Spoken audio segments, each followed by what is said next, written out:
In the western Pacific, far from major routes, a remote island nation stretches across open sea.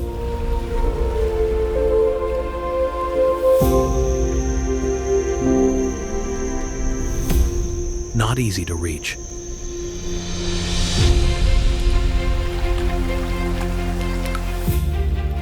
And not meant for crowds.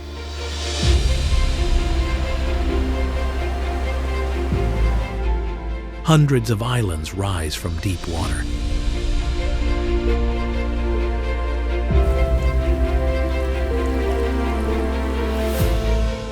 Most untouched.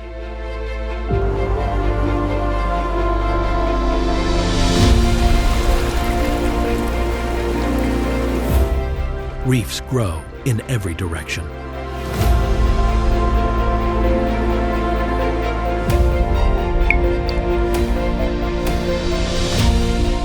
Lagoons glow with shifting color.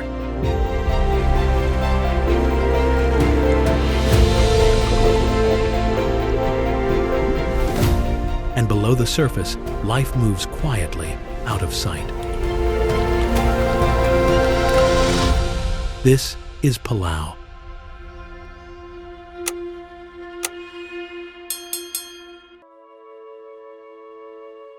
Golden jellyfish pulse around swimmers in the lake's bright upper layer, where the wonder stays safe only because everyone obeys the invisible line below.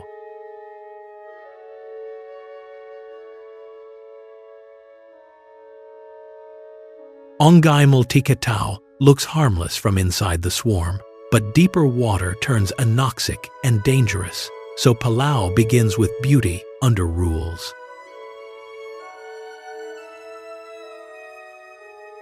This hidden marine lake sits inside limestone forest. A basin flooded after rising seas reshaped the rock islands thousands of years ago.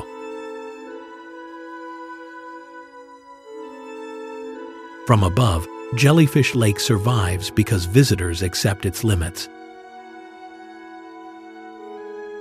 The soft sting of these isolated golden jellyfish lets people swim near them, but scuba stays banned because the lake's layers must not be disturbed. That quiet rule keeps the lake from becoming just a stunt.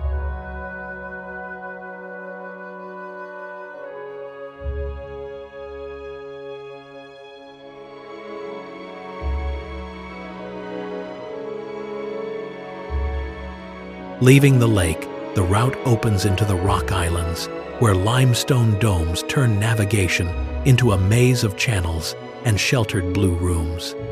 13D, the route widens immediately, so the lake feels like one clue inside a larger system.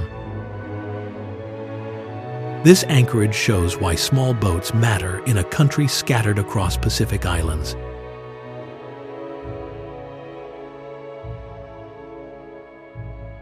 Pink sand widens the mood, while Palau's lesson stays with reefs, tides, and rules.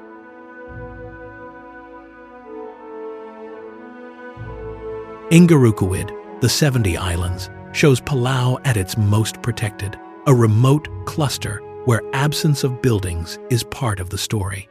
Fewer buildings are the protection itself, giving the sanctuary room to keep functioning as refuge.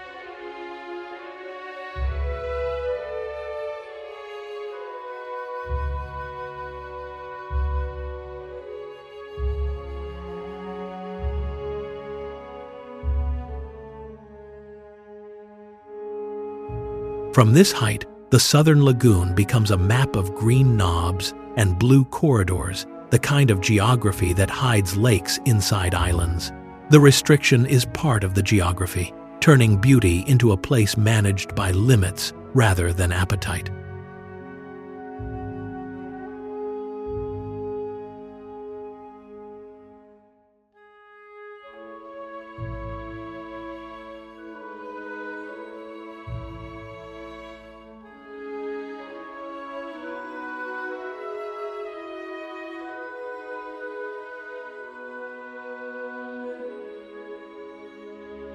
Boats thread between forested rock because roads cannot explain this place. The practical map is water, reef edge, and local knowledge. At water level, Each bend can hide coral heads, shallow shelves, and a wrong turn.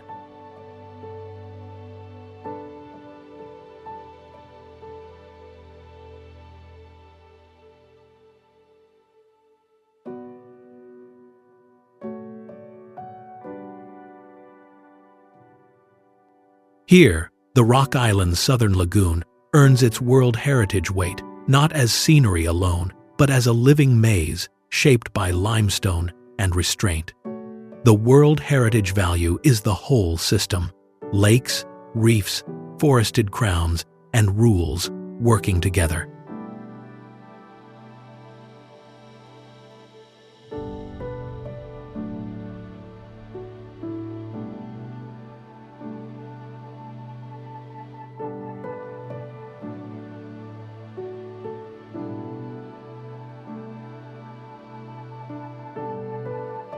This Pacific beach is only a bridge. The route keeps naming what is real.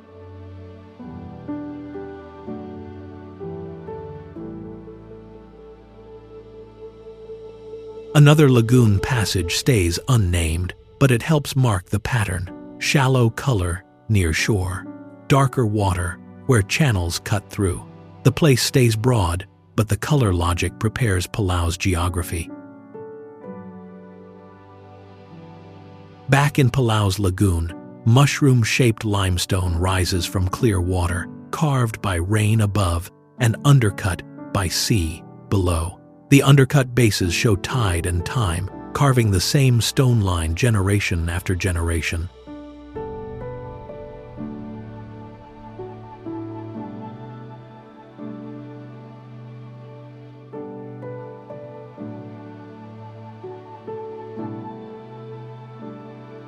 A closer pass shows why visitors move slowly here.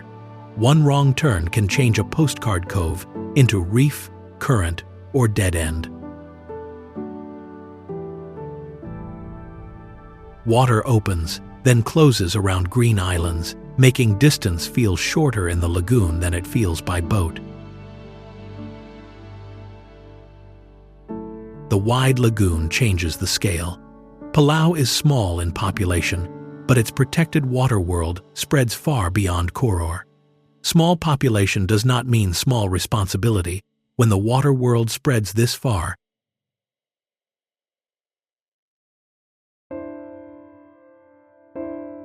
a narrow corridor moves the story from hidden lake to the system that made it possible.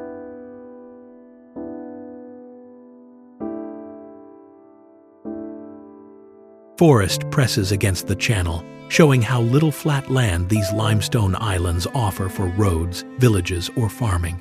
Beauty here is tied to what steep limestone refuses: easy roads, fields, and permanent settlement. The sheltered pocket looks empty, but protection often means brief visits, not permanent settlement.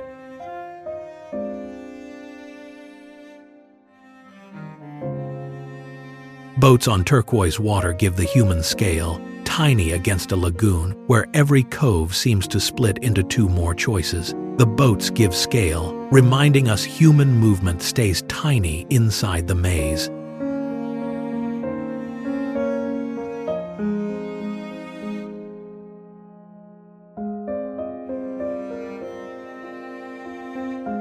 The route keeps sliding through limestone because Palau's geography is not a straight coastline. It is a puzzle of basins, reefs, and doors. Basins and doors make the route feel discovered, not simply crossed. From above, pale shallows and dark channels explain the driver's caution better than any sign. Color is the roadmap here. For guides, color is information: depth, hazard, shelter, and route at once.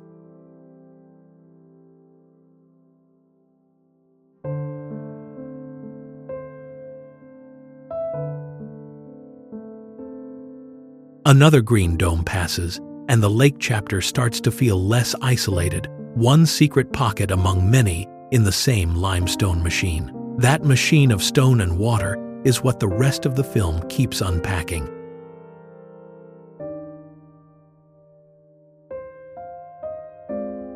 This non-Palau cutaway stays generic, keeping island rhythm before returning to Palau's protected maze.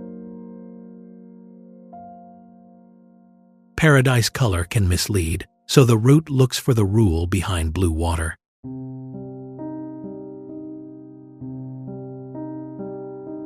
The generic tropical mood clears. Palau's signature is color-changing with depth, reef, and access. The rock islands reappear in full scale, hundreds of forested limestone forms gathered inside a lagoon recognized globally for its value. One island is a postcard, hundreds become navigation, habitat, and cultural landscape.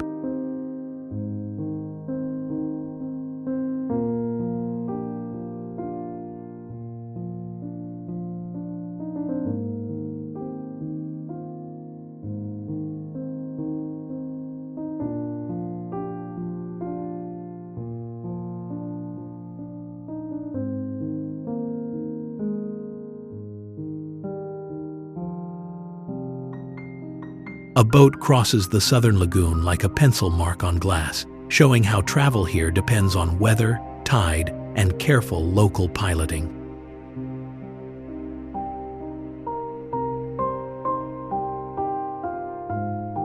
From this height, the maze finally breathes. Bright shelves, dark slots, and green caps form one continuous frontier rather than separate attractions.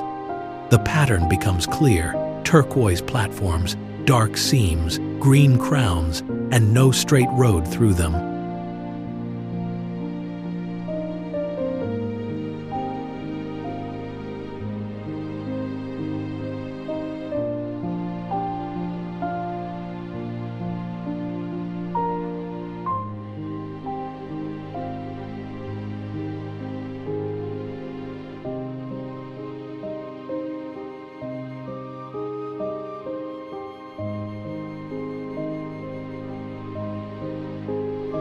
As the boat moves on, the route leaves the limestone maze and drops towards smaller reef worlds where life clings to hard surfaces.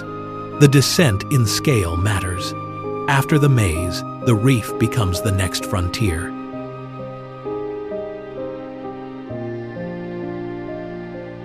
A reef close-up shifts scale to one living shell fortress. At Clam City, giant clams turn the reef into a garden of living shells, protected because slow-growing life cannot be replaced quickly.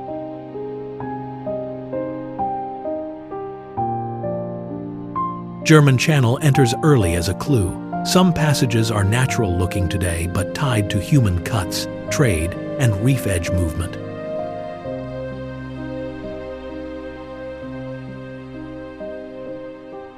A coral wall rises close and crowded, shifting the story from navigation above water to the living architecture that holds the lagoon together.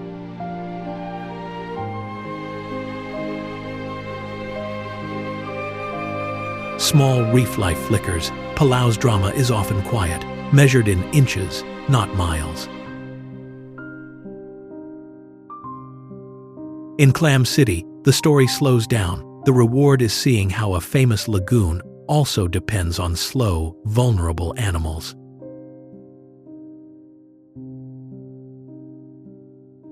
The mandarin fish world is tiny and deliberate, a sand-level chapter where color flashes from rubble instead of sweeping aerials.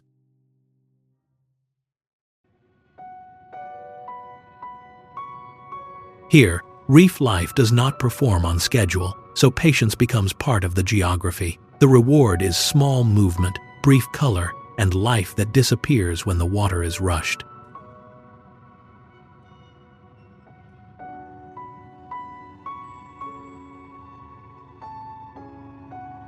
A small fish working the bottom makes the frontier intimate, turning Palau from a map of islands into a map of hiding places. Even the smallest hiding place becomes part of the national story.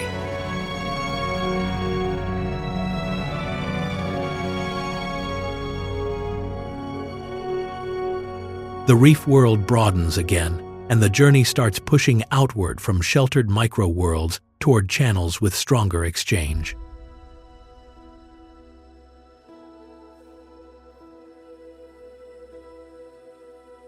Southern lagoon water carries that transition, calm on the surface, but connected to outer currents through gaps in the reef. A brief reef detail grounds every wide blue scene in fragile pieces. Rock islands hinge between lagoon and outer edge.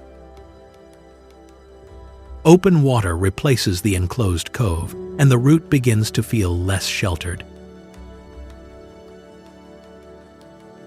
Below the surface, the lagoon becomes a working seascape where tourism depends on visibility, rules, and healthy reef structure.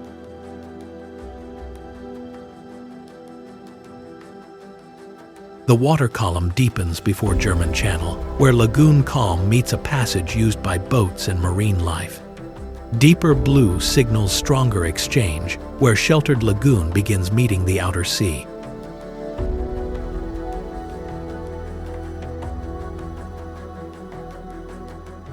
A quick reef beat stays in Palau without overnaming what the clip cannot prove. This generic Palau water still serves the chapter. It shows the open blue space between protected pockets and the more exposed outer reef. This in-between water connects every chapter: harbor, reef, channel, and community.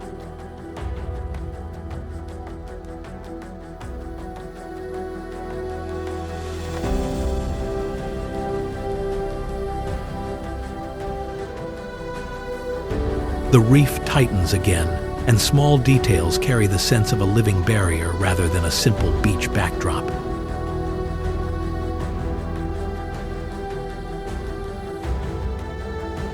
The southern lagoon returns as connective tissue, moving us from clam beds and fish rubble toward the channel chapter.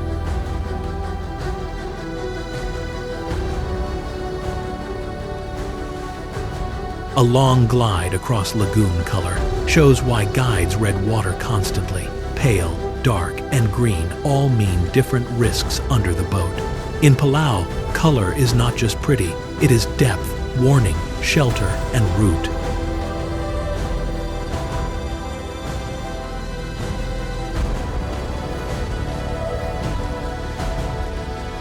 The route now aims for a passage where Palau's history and reef geography meet, not just another beautiful dive site. The next place carries history because outside powers once saw reef as something to cut through.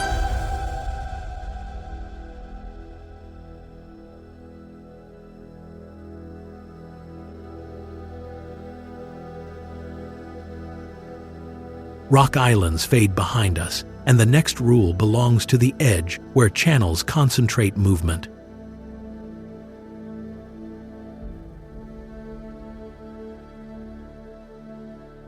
German Channel is the turn outward, a reef cut remembered for human use and now famous for the life that gathers near it. The chapter turns from scenery toward consequence, where history and wildlife meet.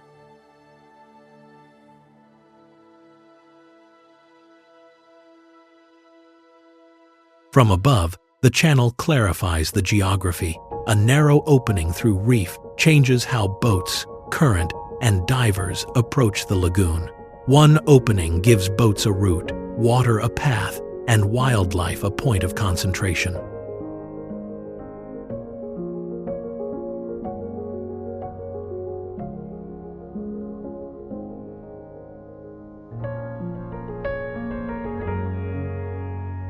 The water looks calm, but channels are where inside water starts speaking to ocean outside.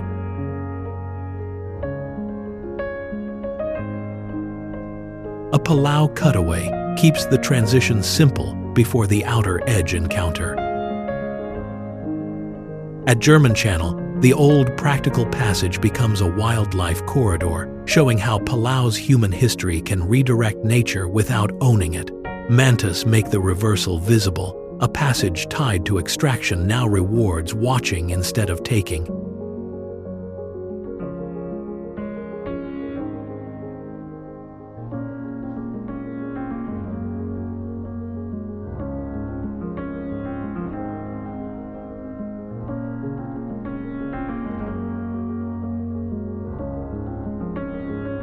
From above, the channel reads as infrastructure carved into reef, a small line with consequences for travel, tourism, and attention. A small cut can reorganize attention for decades, drawing boats, divers, stories, and protection to one narrow place.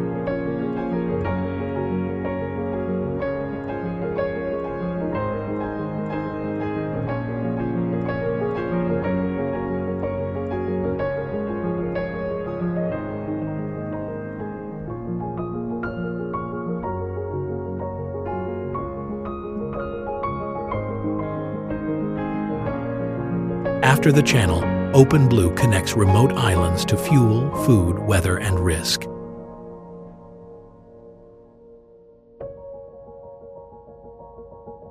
The route turns toward Koror because even a frontier lagoon needs a hub where boats are fixed, permits are handled, and crews gather. That hub is why remote places can be reached without pretending they are easy.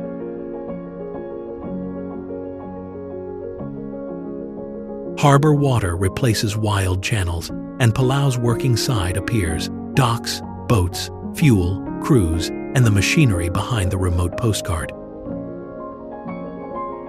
A street-level Palau glimpse brings scale back to daily life. People live with the lagoon, not beside a museum exhibit.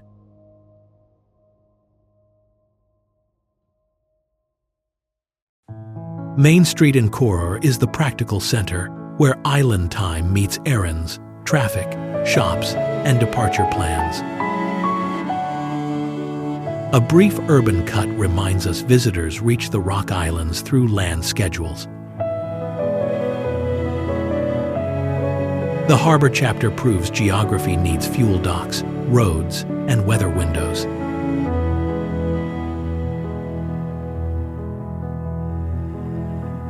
Sam's Tours anchors the tourism layer, the kind of waterfront operation that turns distant reefs into a reachable day trip. A tour dock translates difficult geography into reachable days through crews, tide knowledge, safety, and engines.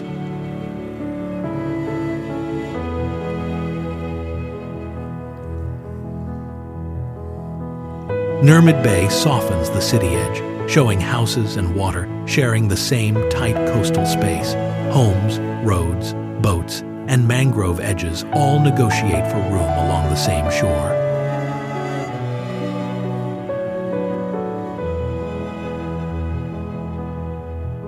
Koror gathers the population and services, while the wilder islands remain close enough to see but not simple to manage.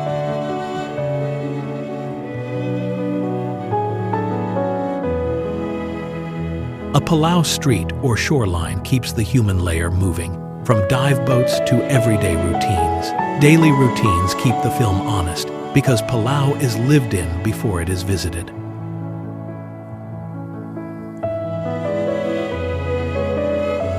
The quick city beat says something important. Remote does not mean empty.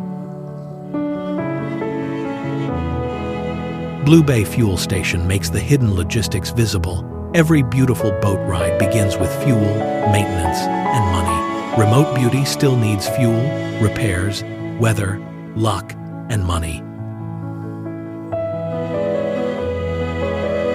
The route follows those logistics outward and inward because Palau's economy depends on crossing water again and again. Crossing water is not a vacation detail here. It is economic rhythm. At the international airport, the faraway nation connects to the world, and the frontier becomes reachable by scheduled arrival. The airport links this frontier to passports, cargo, medical trips, family arrivals, and tourism pressure.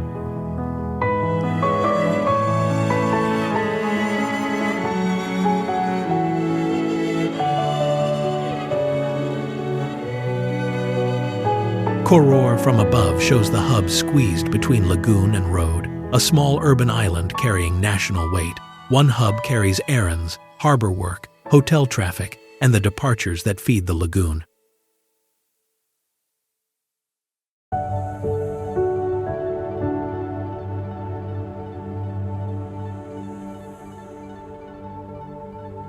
The shoreline keeps the focus on connection. Docks, hotels, boats, and neighborhoods all face the same water. The same waterfront must serve visitors, residents, crews, and supply runs. Minatobasi Bridge turns geography into infrastructure, linking Koror and Malakal so the harbor can function as one working edge.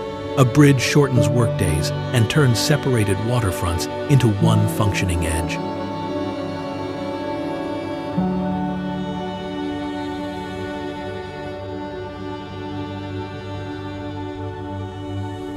Risong Bay gives the city a quieter face, with protected water still shaping where people build and move.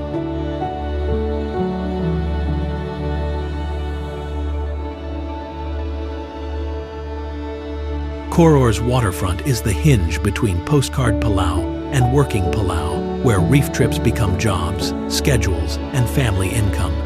That hinge gives the postcard a human cost and a human benefit.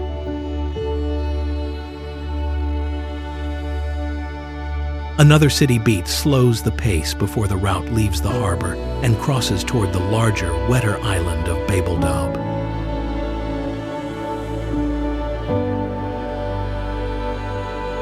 Malakal Harbor closes the human chapter with boats at rest, ready to turn remote geography into tomorrow's route.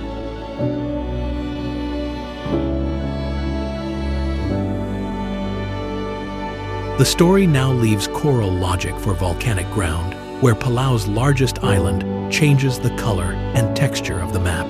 The rules change underfoot. Limestone hides coves. Volcanic ground holds roads, streams, gardens, and rain.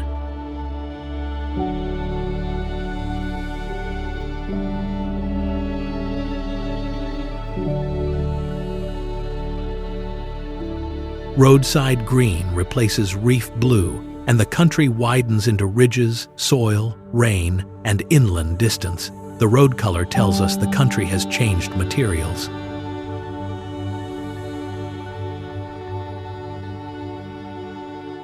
Arai Public Dock marks the crossing point. Even before the interior, the route still begins at water. Even the land story begins at coastal access, with water still deciding the first move.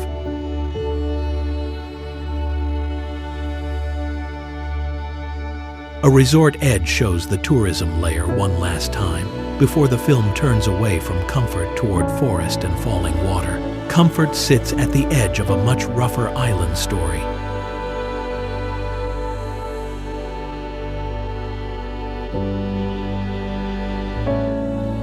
Nagardmau Waterfall introduces Babeldaub's wet interior, where rain gathers on higher ground and drops through dark rock. After engines and harbors, the island speaks in runoff, shade, and spray.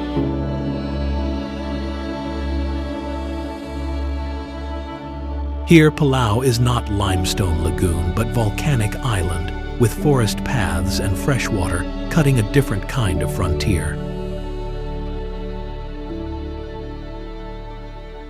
Green inland country moves the map from coral shelter to soil, roots, and rain.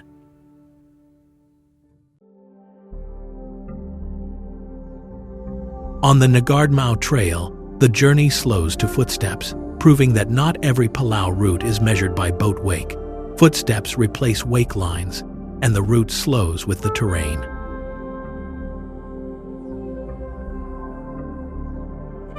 The path feels narrow and damp, and the reward has to be earned at walking speed. Babeldaub's interior makes the country feel larger, because forest hides distance better than open water does.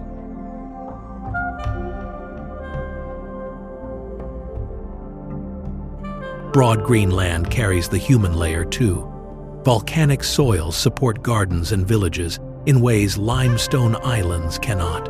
Here, land can be planted, inherited, argued over, and remembered differently from limestone islets.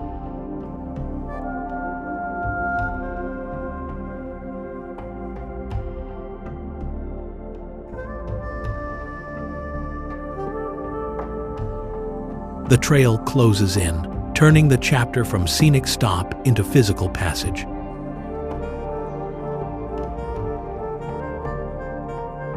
A short forest beat lets the humidity settle before the next opening.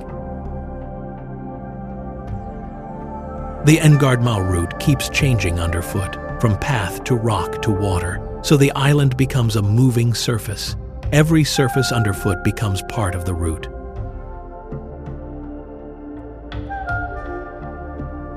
The waterfall returns as consequence, not decoration. All that rain, slope, and dark stone finally becomes motion.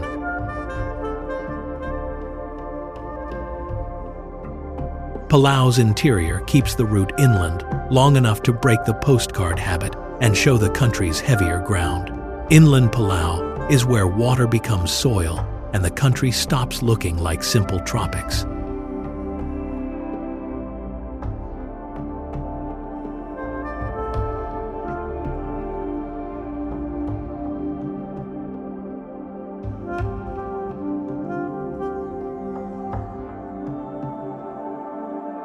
The Green chapter also explains settlement differently. On Babeldaub, land can hold roads, gardens, and villages away from the reef.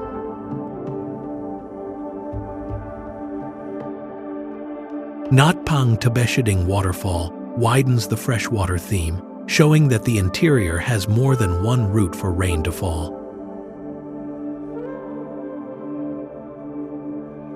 Wet rock and heavy vegetation show the opposite side of Palau's beauty, shaded, slow, and hard to simplify.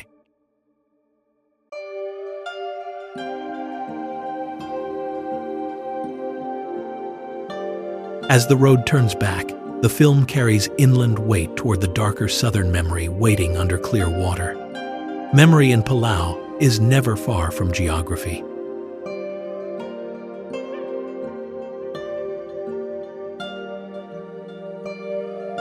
The Engardmau Trail gives one final footstep beat, a reminder that access here is earned by terrain as much as by permit. The next chapter will ask the landscape to carry more than beauty.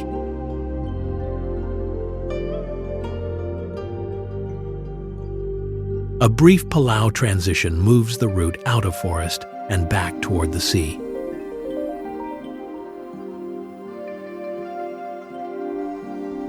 The water returns, but after Babeldaub it feels different, not empty blue, but the edge of a layered country. The dark turn begins carefully, without treating wreckage as a playground. Engardmau's falling water lingers as the last inland pause before the route reaches wreckage and memory. Clear water makes the past visible instead of distant.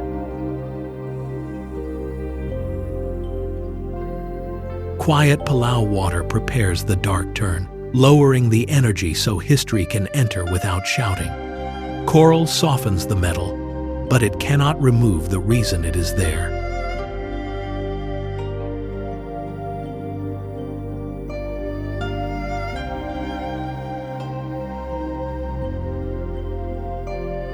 At the Jake Seaplane wreck, clear water stops feeling innocent.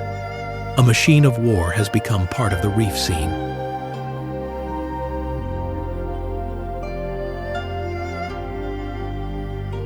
The 70 islands return after the wreck as contrast, protected and beautiful, but now carrying the knowledge that Palau also remembers violence.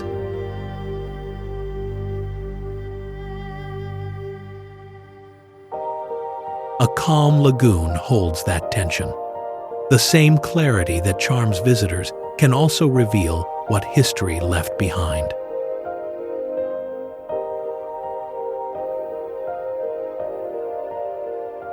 The visible wreck is enough to turn paradise into evidence.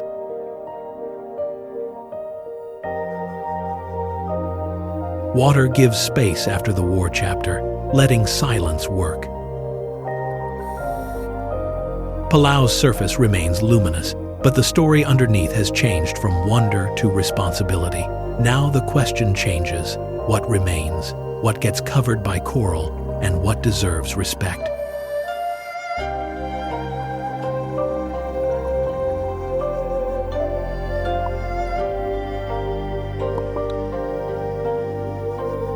The lagoon looks open. Now, we ask what sits below.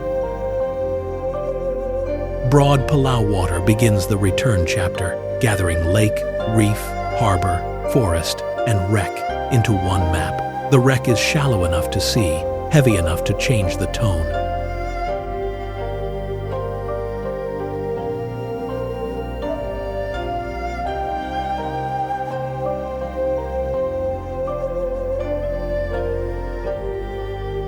Calm water returns, but the meaning is no longer simple escape.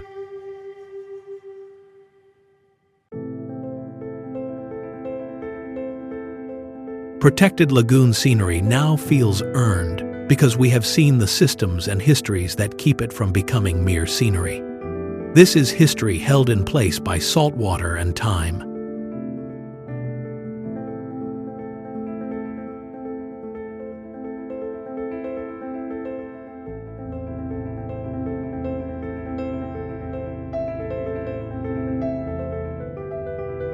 The Rock Island's southern lagoon brings the route back to limestone, reef, and protected blue water.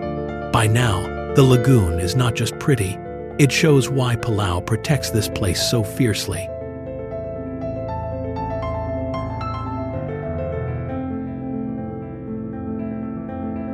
A gentle Palau beat lets the ending breathe while keeping the central rule alive. Beauty, here, survives through limits.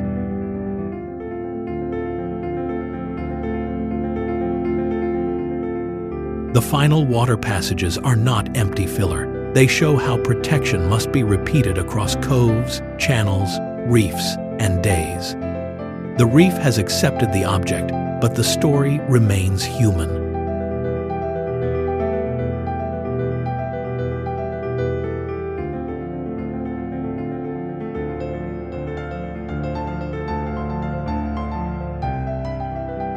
A swimmer or shoreline glimpse makes the rule personal because visitors become part of the place the moment they enter it.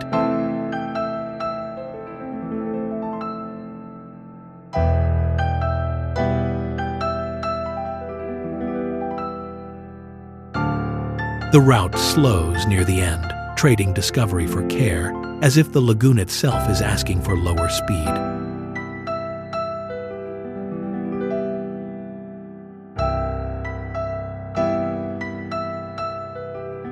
Quiet blue water returns us to the first promise. Palau is beautiful, but never simple. Calm water holds, and the earlier hidden lake feels present again.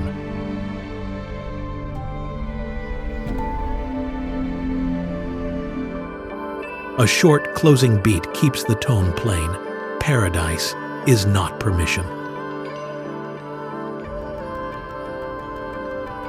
Every chapter now folds together: isolated jellyfish, limestone maze, reef life, channel history, working harbor, wet interior, and wreck memory. The lagoon remains inviting, but the lesson has changed. To love this place is to notice its boundaries.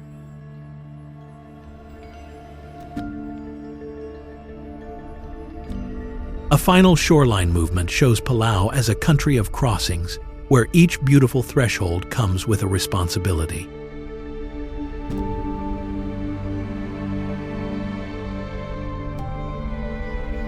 The wide lagoon gives the philosophical close its geography, a tiny nation far out in Micronesia, holding many worlds in tight space. The final movement returns to protection with more evidence behind it.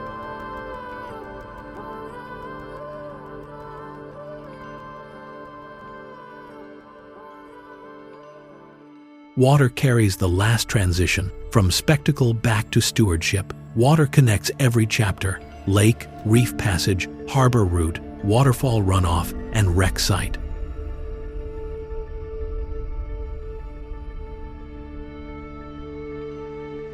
The ending stays simple because the argument is already built. The map keeps changing under every chapter.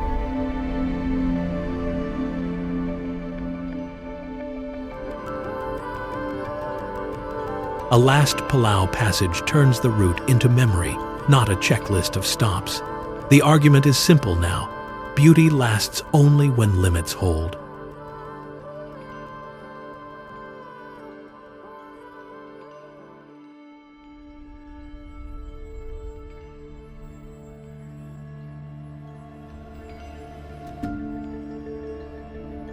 In the end, Palau is not just islands in blue water. It is lake, reef, harbor, jungle, battlefield, and sanctuary pressed together at the edge of the map.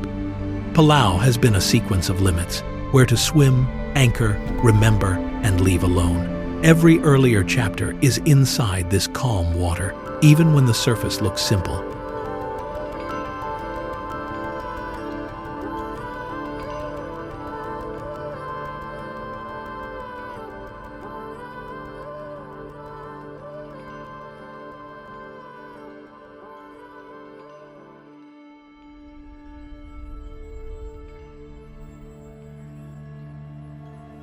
The boat wake fades like a signature, leaving the rule that guided the whole journey behind it. The frontier is lived, not empty, with welcome and restraint constantly renegotiated.